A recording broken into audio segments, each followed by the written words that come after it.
Many years ago, I used to be a libertarian. Now, you might notice that I didn't pronounce it libertarian, but I pronounced it libertarian. And there's a reason I pronounced it libertarian. And the reason is because libertarianism is a system of tyranny that is ultimately set up to disenfranchise the individuals of society of their rights and their protections through democratic institutions and empower a plutocratic class over them. As soon as we know that libertarianism is a form of plutocracy, it's a political theory of plutocracy. As soon as we understand this, the libertarian position collapses in on itself because it tries to present itself as a populist ideology, as a populist ideology that defends and protects individual freedom. It claims to champion itself on this notion of freedom.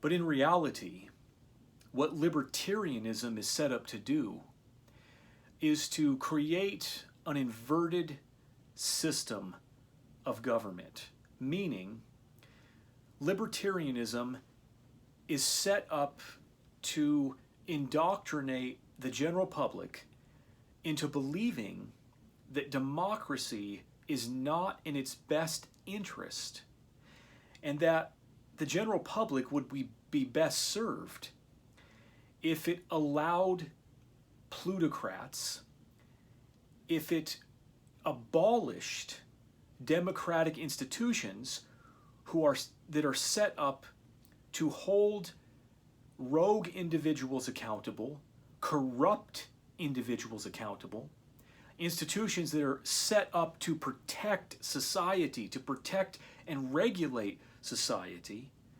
Libertarianism tries to put forward the belief that it is in the best interest of the general public to get rid of these institutions,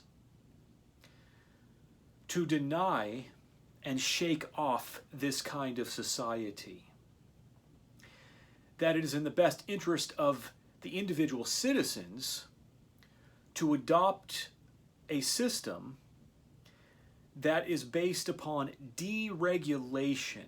The problem with this is that there is no such thing as an equalized system, which is one of the presuppositions that lies at the epistemological heart of all libertarianism.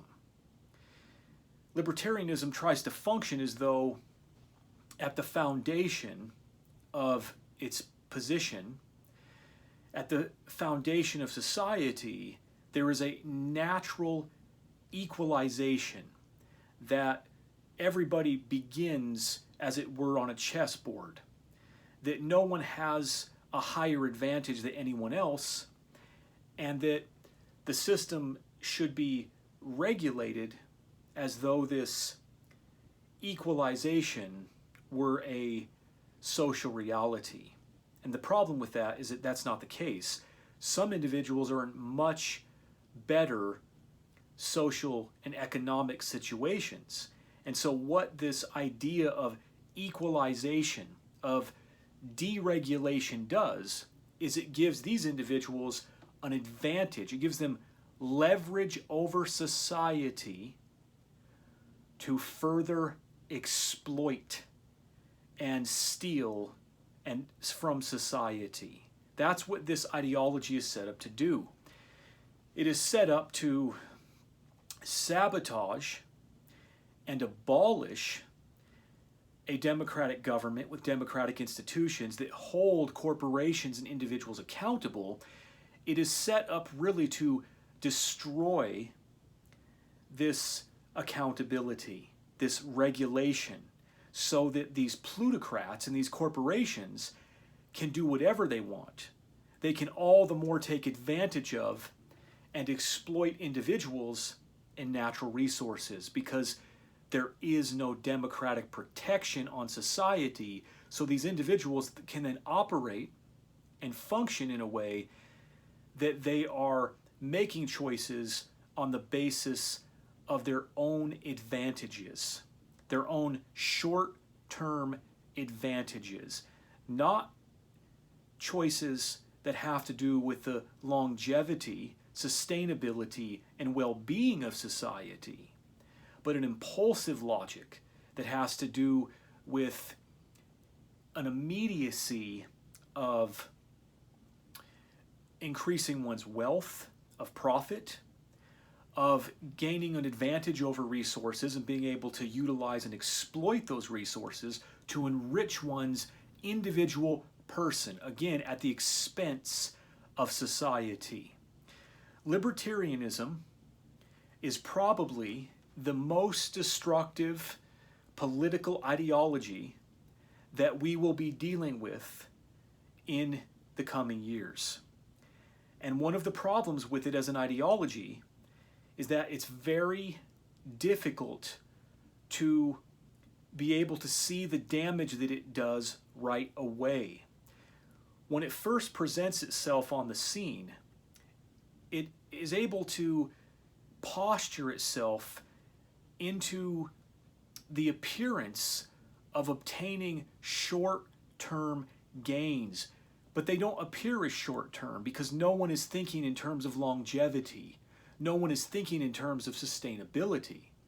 So these gains, these advantages, these successes don't appear as detrimental or destructive to the overall well-being of society, because at first it appears that one is making progress through these gains. But that's not actually what's happening. What's happening is that society is being emptied of its wealth, of its resources. The individuals of society are being more and more impoverished by the deregulation structures that give corporations and billionaires and overall bad actors an economic advantage. And as time goes on, this becomes obvious. It becomes more and more aware to the individuals that are caught up in this system and impoverished by this system. Now, societies are created by individuals to protect their well-being, to help flourish and sustain their well-being. We need to form them to protect systems of order. We should not be making societies that impoverish us, that exploit us, that take away our freedom. The number one thing that libertarianism loves to talk about is that it's deeply, deeply concerned with individual freedom, and it is against all forms of coercion. So it presents itself as a very moral system, as a very just system, because it claims to uphold these values. But as we continue to analyze what freedom is within a libertarian context, we notice that libertarianism actually amounts to the abolition of freedom, because even though it creates a society where, in theory, everybody is free, that freedom essentially comes at a price, and it comes at a price that the individuals of society can no longer pay. They can no longer afford it. They have no power because the institutions that protected them have been sold out on the basis of ideology, and now they are subjected to the tyranny of plutocrats. These plutocrats then dictate over the individuals of society. They lord over the individuals of society because they can buy anything they want. They have all the wealth, they have the resources, they have the exploitation, and there's nothing to regulate them because they are the masters. So when we say that libertarianism strives to create an inverted form of government, what we mean is the libertarians who criticize democracy are eager to put themselves or to put plutocrats in the very position of government they claim to criticize. So whereas they will claim that government is restricting your freedom, they want to get rid of these democratic institutions, but guess what happens? They then obtain the same power, albeit perhaps unofficial, but functionally they then have the exact same power of tyranny that they tried to say that these democratic systems had. Now, democratic systems can indeed lapse into tyranny if their bureaucracy and their politics become corrupt and wasteful, and the choices that are being made within these systems are essentially lining individuals' pockets instead of protecting society, upholding justice, upholding fairness. Once these values are shattered in a society, be it democratic or not, then the society is on its path to corruption. And a libertarian system is a system of rampant corruption because they want to legalize everything. And the thing is, this is not how society functions. A healthy society functions on the basis of regulation, functions on the basis of law. It doesn't function by doing away with law, or more specifically, in a libertarian sense, doing away with law for a plutocratic class. Because that plutocratic class can buy their way out of the system. They can buy the system because everything comes down to exchanges of wealth. And we say that they say that their system is a system of non-coercion. Well, this isn't true. The type of coercion they have is just called economic coercion. So while it might be correct that libertarianism is not necessarily a direct form of violence, although that's not entirely true, because it maintains a police force, and let's say the vast majority of citizens want to rise up against corrupt plutocrats, corrupt billionaires, corrupt corporations, that many people are dying because of their exploitation and corruption and lack of upholding safety guidelines. Let's say the people want to push back against this. Well, in the libertarian system, the individuals are unable to do this. This is what the police force is there for. It's what the military force is there for. It's not there to protect society and uphold justice standards and fair standards of value. It's there to uphold the individual rights ultimately of the plutocrats and the corporations who own most of the land, who pay for the law, who own vast amounts of workers by exploiting them, and there's no laws to prevent them from doing this. That system of violence, of tyranny, is set in place in a libertarian system to prevent any of these individuals from addressing these grievances, to shut these individuals down, to stop them from exercising their democratic rights. Now, the libertarians, once again, will deny this. They want to say that they have nothing to do with it because they're trying to hide behind an ideology of freedom. And it's a complete lie that their system is a system based on freedom. The reality is that the libertarian system, claiming to hide behind notions of freedom, is simply engaged in the process of indoctrinating people into an abstraction, not a concretion. Libertarianism works by getting people to believe in abstract ideals in place of reality. Instead of having concrete justice, instead of having concrete freedom, instead of having fair social conditions or just social conditions that are concrete in the sense that individuals feel it in terms of real world defenses, what happens in the libertarian system is individuals are taught to adhere to ideals. Well, at least I live in a system where the plutocrats are essentially abiding by this loaded rule of law. This rule of law that they have manufactured themselves to benefit themselves. And at least that they are hiding behind this system of law that was set up to advantage them. And therefore they're not attacking me out in the open, but they are attacking individuals because the economic coercion of the system makes it so people can't live. Libertarianism is a race to the bottom.